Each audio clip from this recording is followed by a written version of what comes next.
In the outer dark beyond the trade lanes, where starlight thinned and silence pressed against metal hulls like deep water, the Kalaran Sentinel fleet held its watch. They had held it for centuries.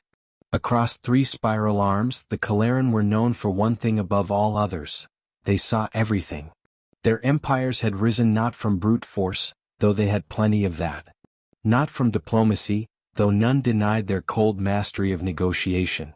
No, the Kalaran had built their dominion on awareness. Their sensor arrays were said to be so precise they could distinguish cargo from contraband through layered hull plating. They could map thermal ghosts and nebula storms.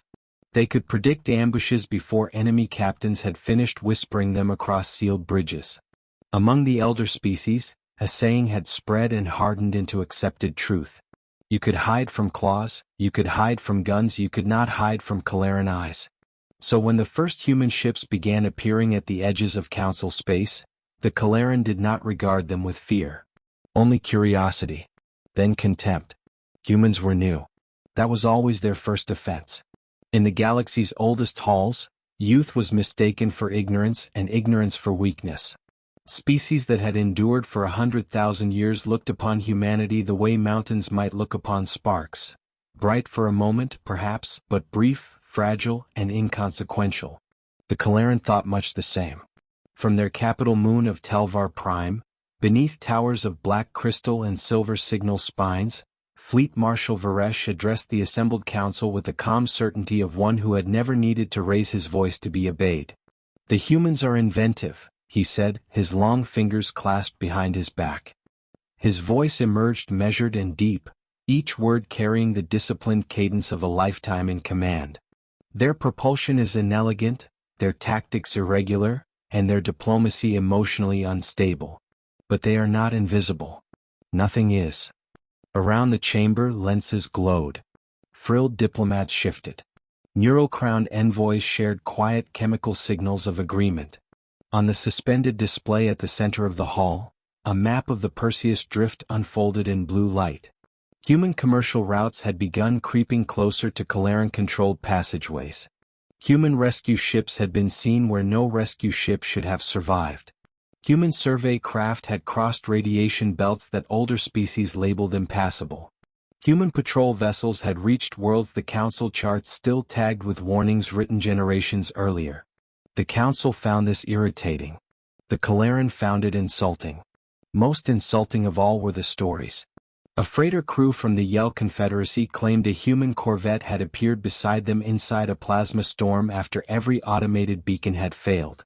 A mining outpost insisted its colonists had been evacuated by humans through debris so dense that even local drones had refused entry. A patrol group from the Voran Clades reported, with visible embarrassment, that a human ship had crossed within visual range of their formation before any system alarm had registered its existence. Those reports had been dismissed. Not because they were impossible. Because admitting they might be true would challenge one of the oldest certainties in the known galaxy. So the Kalaran did what proud powers always do when pride is threatened. They decided to make an example. At the edge of the Trine Expanse, where 5 major routes narrowed into one strategically vital corridor, the Kalaran established a layered sensor blockade. They called it a routine calibration operation. Everyone else recognized it for what it was, a demonstration. To the trade networks, the message was elegant and unmistakable. Let the young species test themselves against perfection. Let them learn. Commander Sel Varen received the assignment aboard the KSS Vigilant Spear, a warship so heavily instrumented it carried more sensor mass than some civilizations possessed in total. Its hull curved like a drawn blade, dark and seamless, with antenna fields that unfurled from its spine like metallic wings. Its bridge was cool, dim, and silent except for the soft tones of active systems. Kalaran officers preferred such silence. Speech, to them, was necessary but rarely efficient. Sel Varen preferred silence even more than most. He was younger than the fleet marshal, though in human terms he would still have seemed ancient. His scales were a muted slate, his crest tucked low in concentration as he studied the operation briefing. The corridor would be flooded with overlapping scan grids: thermal, gravitic, electromagnetic, subspace resonance, ion wake analysis, mass distortions, neutrino drift and predictive vectoring. No vessel larger than a shuttle could pass through unnoticed. Not by accident. Not by skill. Not by miracle. His first officer, Tarek, watched the data scroll past and gave a small click of satisfaction. If the humans come, Tarek said, they will learn what every species learns. Selvarin did not look up. And what is that? That confidence is not capability. Pause. Then unexpectedly Selvarin replied, sometimes it is. Tarek angled his head. You have read their engagement files. I have. And yet you remain uncertain. Selvarin finally lifted his gaze to the tactical display, where a faint gold line marked the most likely human path through the corridor. I remain observant, he said. The blockade went live 3 days later. Signal towers deployed from carrier bays and anchored themselves across millions of kilometers. Automated sensor buoys sank into strategic positions between asteroid shadows and ion curtains. Scout wings took high orbit. Patrol cutters drifted in silent intervals like teeth in a closing jaw. Even the background radiation of the corridor was mapped and indexed, every fluctuation categorized so that any intrusion, however subtle, would reveal itself against the pattern. The Kalaran media nets called it a masterpiece of strategic geometry. The Council called it reassuring. The rest of the galaxy watched with interest. And far beyond the outer marker beacons, a human ship changed course. It was not impressive. At least, not to those who judged ships by silhouette and armament. The ESV Wayfarer was a deep-range courier with rescue modifications and a hull patched often enough that no two external panels carried quite the same shade. It bore the marks of long use rather than polished prestige. A scar ran along its starboard flank where old debris damage had been repaired with a section visibly newer than the surrounding alloy. One running light flickered on a 2-second lag. Its sensor mast had been shortened and rebuilt, giving it a slightly uneven profile, as if the ship itself had learned to shrug. It did not look like a vessel meant to defy an empire, which, Captain Mara Ellison knew, was one of its advantages. She stood on the bridge with a mug of cooling coffee in one hand and the latest sensor summary hovering before her. Beyond the forward canopy, the stars of the expanse burned sharp and distant. Her dark hair was tied back carelessly. There was grease on one cuff of her jacket from a repair check she had insisted on doing herself. She had the easy posture of someone who never mistook calm for safety. At the helm, Lieutenant Kenji Alvarez whistled once beneath his breath as he finished overlaying the Kalaran pattern. Well, he said, they're subtle. Across from him, Systems Specialist Hawa Idris snorted. Subtle would have been one hidden picket and a customs ping. This is a peacock strut with antennas. Mara sipped her coffee. On the rear deck, Jonah Pike, engineer, mechanic, and philosophical enemy of any system that claimed to be foolproof, was half inside an open-access panel and listening through the bridge comm. How bad? He called. Kenji answered without turning. Depends. You want the optimistic version or the honest one? The one that keeps me from sleeping. Hawa tapped a set of readouts and enlarged the corridor map until it filled the central display. It was a latticework of impossible precision. Nodes overlapped nodes. Sweeps crossed sweeps. Passive observation zones were backed by active interrogation fields. Every likely approach vector had been accounted for, and several unlikely ones too. Mara set down the mug. Any blind seam at all? Hawa's eyes scanned the map again, then narrowed. Not a blind seam, she said. A rhythm. Kenji leaned in. Show me. She isolated a cluster of rotating sensor buoys near the corridor's southern arc. These towers compensate for ion drift every 72 seconds. Tiny phase adjustments. Fractional. But when they do, the outer sweep shifts by 0.03 degrees. Jonah's voice came back over comm, instantly sharper. That's nothing.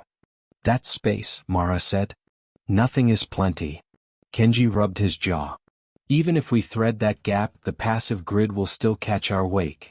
Unless, Jonah said slowly, we stop behaving like a ship. Silence settled. Mara smiled the way commanders do when an impossible idea sounds exactly right. Come up, she said. Bring the ugly version. Jonah arrived 2 minutes later with a tablet under one arm and an expression that suggested he was either about to solve the problem or violate several elegant laws of engineering. Usually both. He dropped the tablet onto the hollow table and brought up a rendering of the Wayfarer's heat profile. The Kaleran don't just look for ships, he said. They look for ships acting like ships. Engine wake, thermal consistency, power harmonics, course logic. The whole package. Meaning?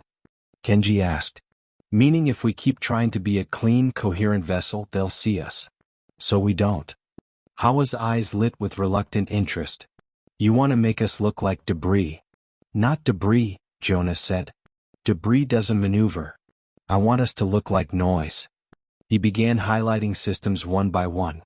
We cut drive output to staggered pulses. Mask it as naturally unstable ion scatter. Bleed heat into the cold sinks and vent through random microbursts, not a steady signature. Rotate the hull 1 degree off expected correction every 8 seconds, just enough to break pattern recognition. We ride their calibration rhythm instead of fighting it. Kenji frowned. And fly half blind through a corridor full of people who'd love to prove humans can't think? Jonah grinned. Exactly. Mara folded her arms and studied the plan.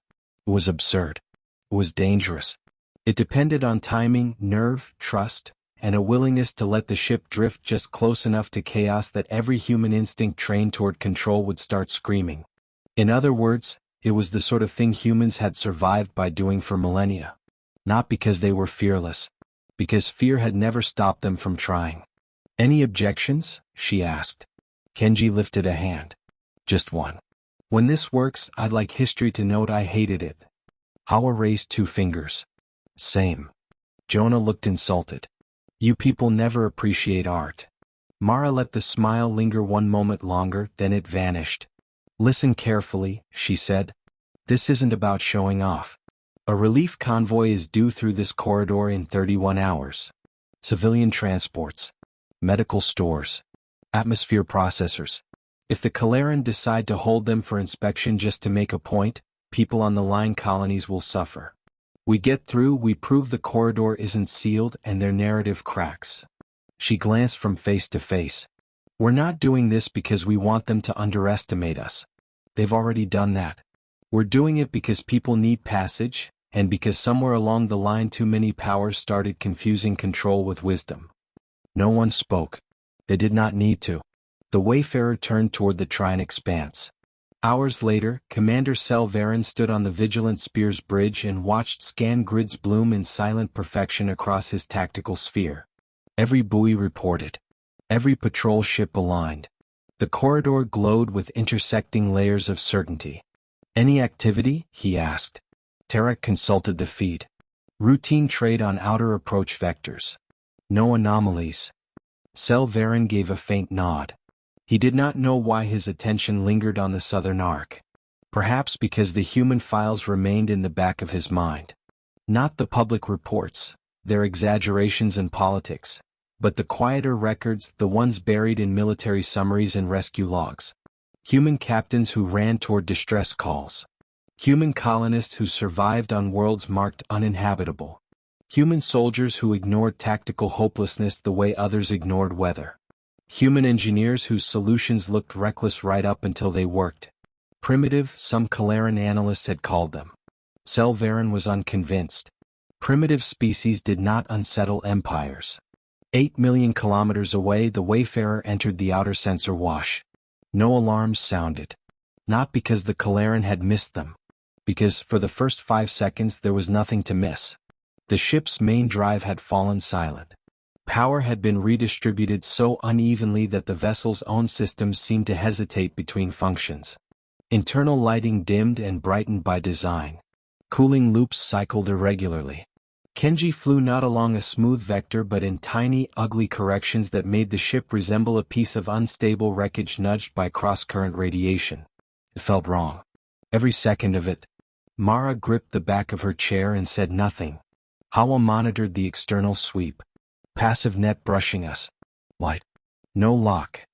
Jonah, strapped in beside an engineering relay panel, muttered, come on, believe your own machinery. Kenji's hands moved with deceptive gentleness over the controls. His voice was low. Approaching first rhythm window. On his display the rotating Kalaran buoys shifted. So slight a movement that a civilian pilot would never have noticed it. To the wayfarer it was a door opening for less than a breath. Now, Hawa said. Kenji pulsed the lateral thrusters. Not enough to accelerate. Just enough to let the ship drift where the recalibrating scan would not expect consistency. A beam of coherent sensor light swept past their bow, close enough that Mara imagined, absurdly, that she could feel it like heat across her face. No alarm. No lock. They were in. On the vigilant spear, a junior analyst stiffened. "Commander," she said, Southern Arc recorded a minor fluctuation. Cell Varen turned. Source. Indeterminate. Could be ion turbulence. Pattern incomplete. Track it. The analyst bowed her head and expanded the local feed. Several ghost traces appeared and vanished within moments. Thermal noise. Micro debris. Background fluctuation. Nothing stable enough to flag. Terraca's crest twitched dismissively. The towers are compensating for stellar wind shear. False echoes. Cell Varen said nothing. He continued watching. The wayfarer slipped deeper into the net. Every kilometer became harder. The Kalaran blockade was not a wall. It was a layered intelligence, constantly updating its own assumptions.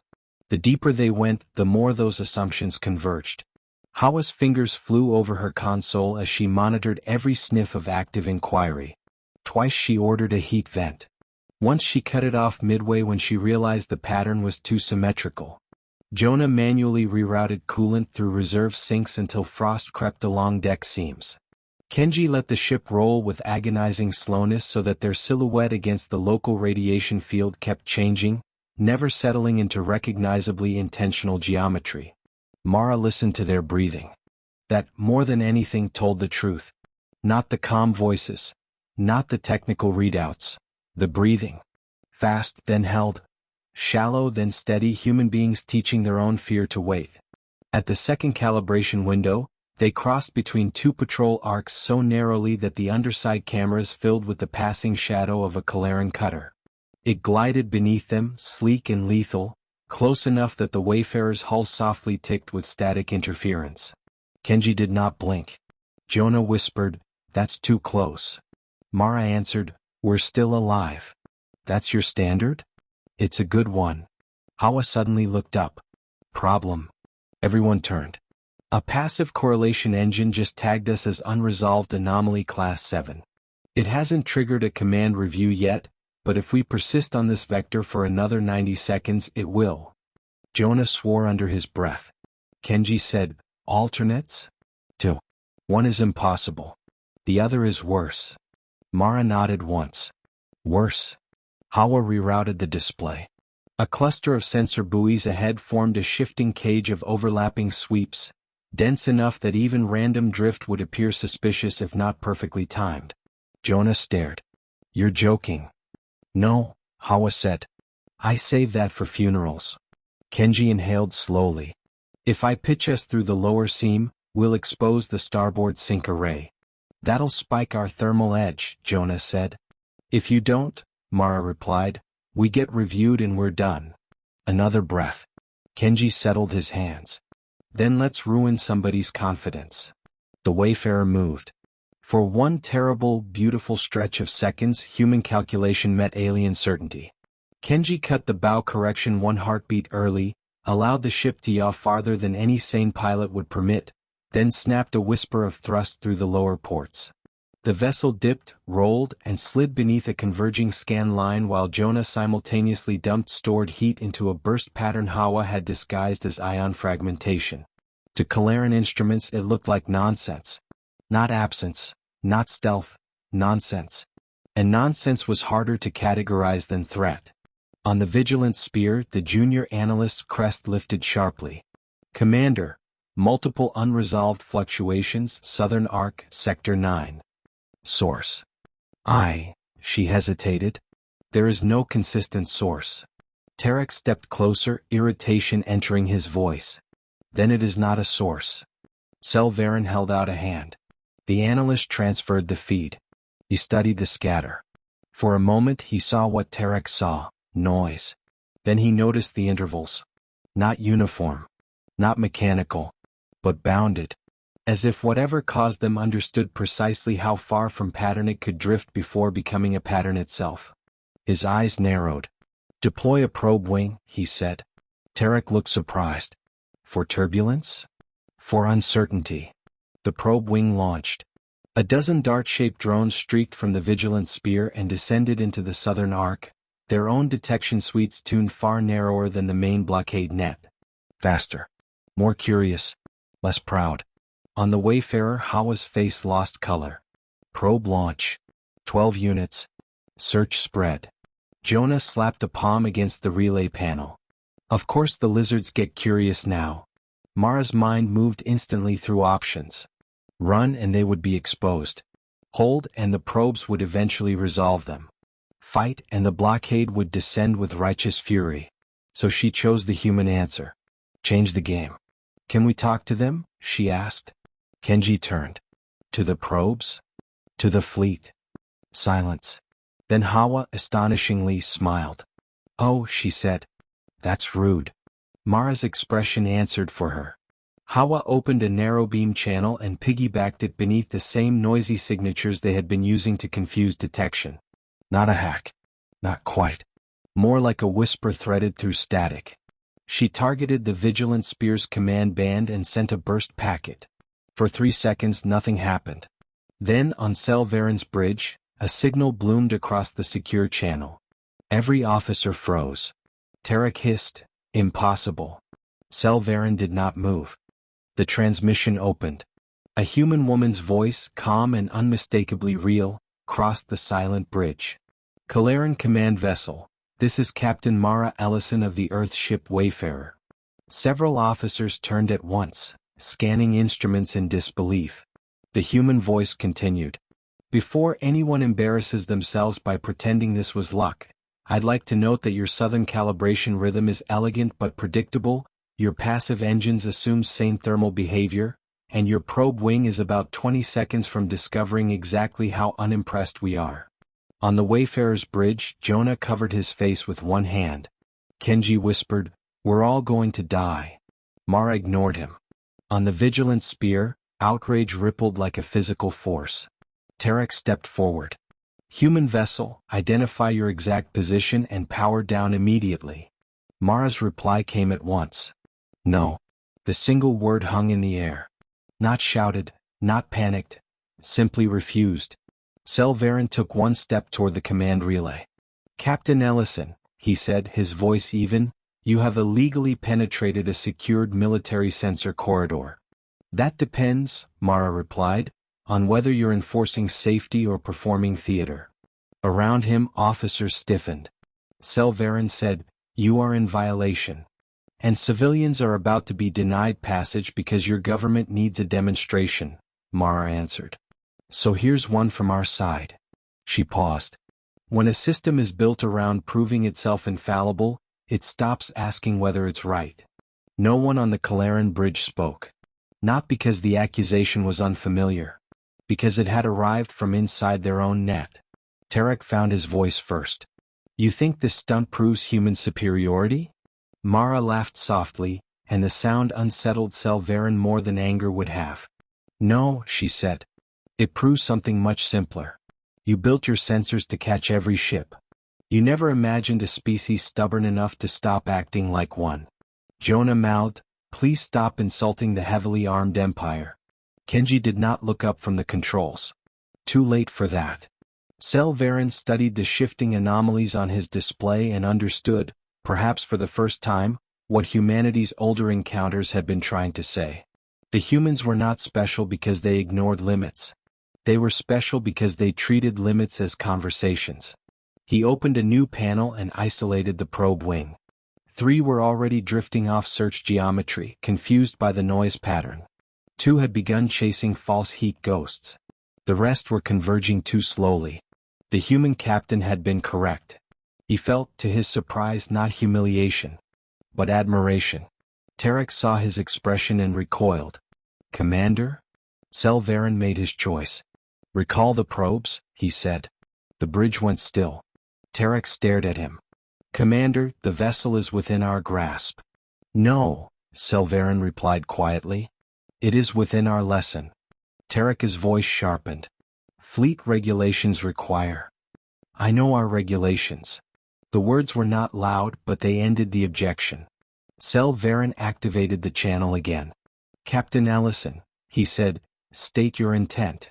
On the Wayfarer, Mara exhaled once, controlled and careful. This was the narrowest passage of all.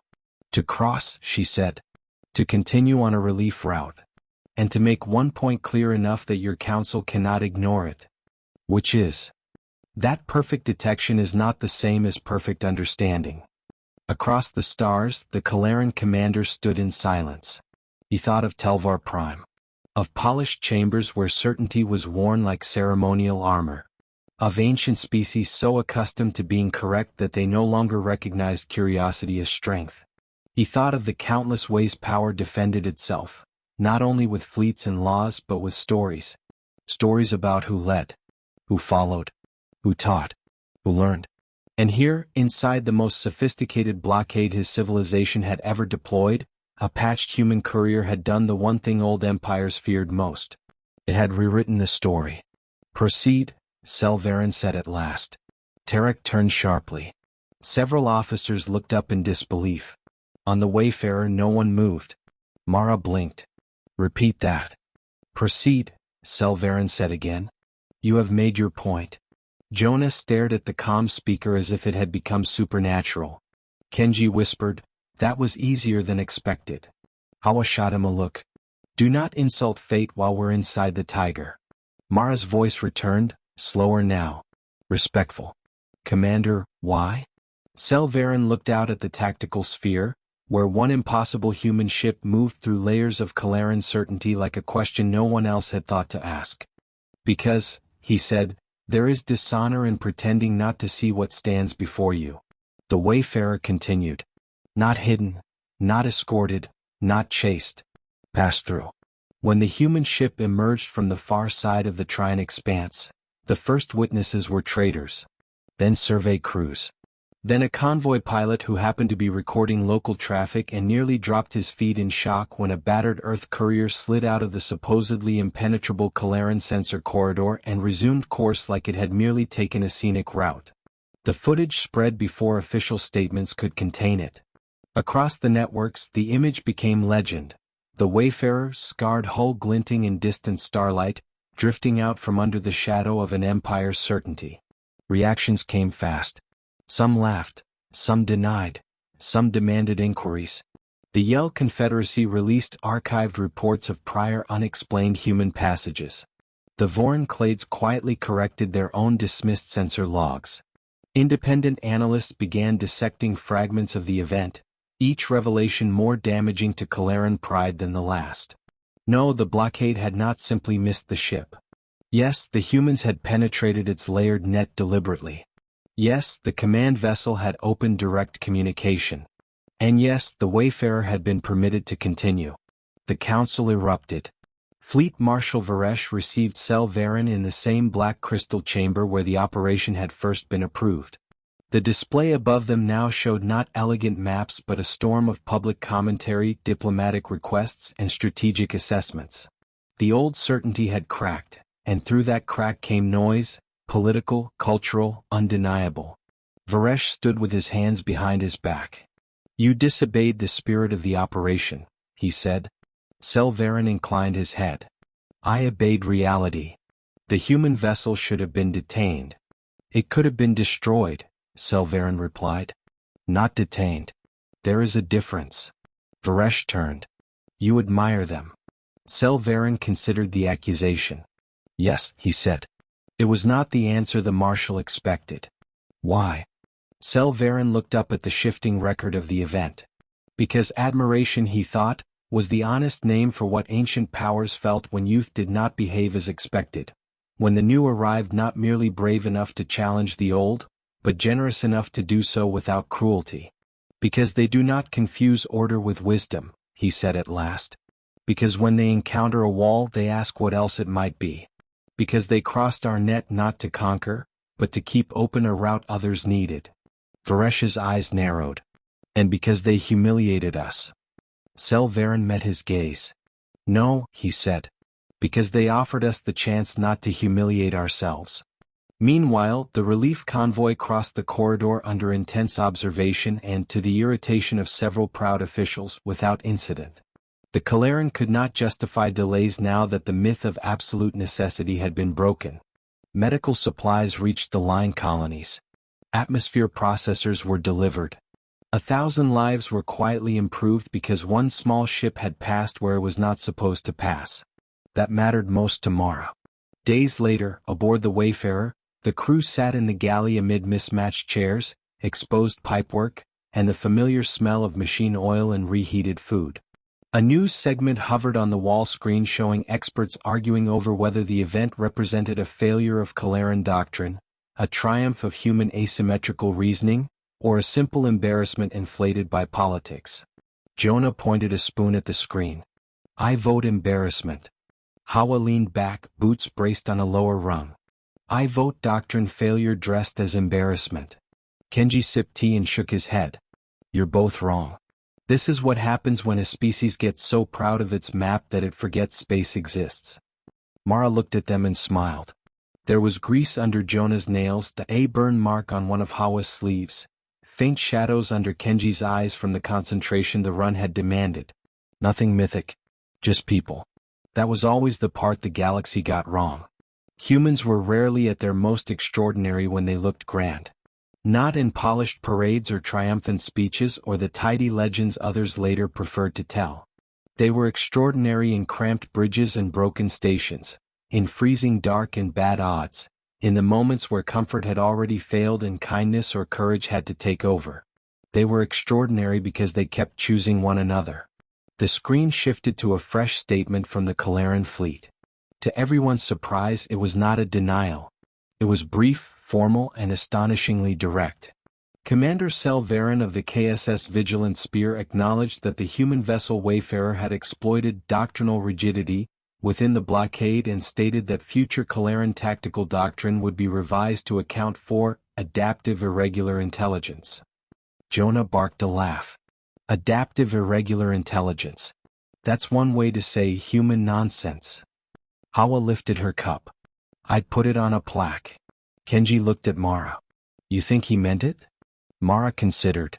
She remembered the commander's voice on the channel, calm, measured, but changed by recognition. Yes, she said. I think he did. Far away on Telvar Prime, Selvarin stood on a balcony overlooking the signal spines of the capital. The towers cast silver lines into the dusk, gathering and shaping information from across the worlds. For most of his life he had found comfort in that sight. Knowledge, order, control. Now he found something else. Perspective. Below him, the city moved in quiet rivers of light. Above him, the stars remained indifferent to doctrine. Somewhere among them, the Wayfarer was already gone into deeper routes, carrying messages, medicine, maybe strangers in need. Its crew would not think themselves legends. They would think about fuel, repairs, schedules, coffee, arguments, exhaustion, and the next impossible thing someone would need them to attempt. Selvarin found that thought deeply moving. A junior officer approached from the doorway and bowed. Commander, she said, the revised tactical board requests your final note for the Doctrine Archive. He was silent for a while. Then he spoke and she recorded. No sensor system fails because it lacks power, he said. It fails when its makers begin believing reality has a duty to behave predictably. He looked out toward the stars. Humanity's advantage is not stealth, not technology, not recklessness, though they possess all three in memorable amounts. It is that they remain willing to think beyond the shape of the tools they carry.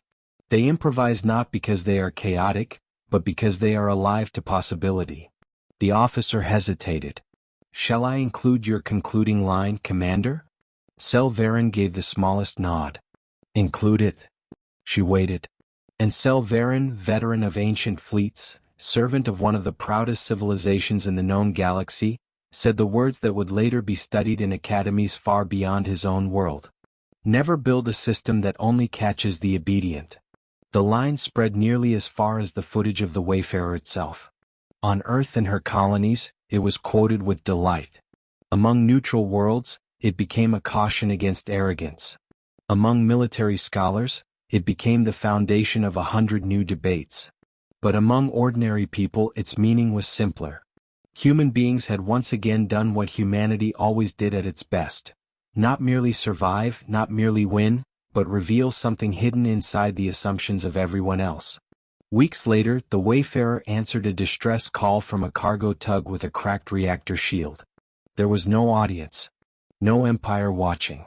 No tactical lesson to teach. Mara and her crew altered course without hesitation because of course they did.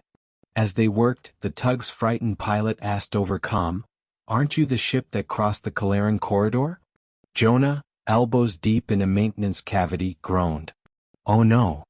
Kenji muted the channel just long enough to grin. "This is going to follow us forever." Mara keyed the comm. "We're the ship here to help," she said. For a heartbeat, the line was silent. Then the pilot laughed with obvious relief. And that, perhaps, was the heart of it. Not the passing through. Not the pride wounded or the doctrine revised. Not even the awe. The heart of humanity, the thing the old species struggled most to understand, was that humans rarely prove themselves extraordinary for the sake of glory alone. They did it because there was someone on the other side of fear. Someone waiting beyond the barrier. Someone cold, stranded, threatened, forgotten, underestimated, or told no one was coming. And humans, with their patched ships and impossible plans, had an ancient habit of arriving anyway. In time, the Kalaran and humanity would fight beside one another more than once. They would disagree, argue, compete, and occasionally exasperate each other beyond description. Kalaran officers would rewrite training manuals to account for human tactical improvisation. Human engineers would continue to offend Kalaran elegance by fixing critical systems with methods that looked illegal even when they were technically not. Rescue alliances would form. Trade would grow. Respect, that hardest-earned currency in the galaxy, would deepen. And somewhere beneath all of it remained the memory of one quiet passage through a corridor built to be perfect. A passage that should not have been possible. A passage that happened because one species trusted its systems more than its imagination. And another refused to believe the two had to be separate. So the story endured. In academies, they told it as a lesson in strategy.in council halls, as a warning against arrogance.in ports and engine rooms, as proof that impossible was often just a word used by those who had stopped trying. But for those who listened closely, really listened, the story carried something gentler than triumph. It said that strength was not always loud, that intelligence was not always orderly, that courage was not the absence of fear, but the decision to keep moving while fear sat beside you. It said that humanity's greatest power was not that they could slip past the gaze of an empire. It was that, once they used that victory to keep a path open for others. And in the long dark between stars, where so many civilizations mistook dominance for greatness, that difference mattered. Perhaps it mattered most of all. Because the galaxy had known conquerors that it had known masters of law, architects of fleets, keepers of gates, and species so ancient they regarded time itself as a familiar servant. But humanity offered something rarer. A people who looked at impossibility and saw not insult, but invitation. A people who met arrogance not only with defiance, but with ingenuity. A people who could cross a wall and still remember why the crossing mattered. And for the first time the galaxy understood what it truly meant to be human. If this story moved you, subscribe for more human stories from the stars.